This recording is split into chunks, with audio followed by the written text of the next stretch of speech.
Today we're going to be making deep fried Oreos. First you start with pancake mix and then you use whole milk. Don't forget to add 2 eggs and vanilla extract and mix it up with a hand mixer. Set the pancake mix aside for later for dipping the Oreos.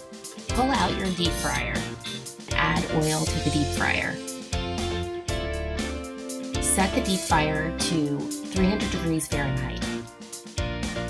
Grab your cookies and dip them into the pancake mix. Make sure that they actually drip off so that you don't have too much pancake mix when you put them in the fryer.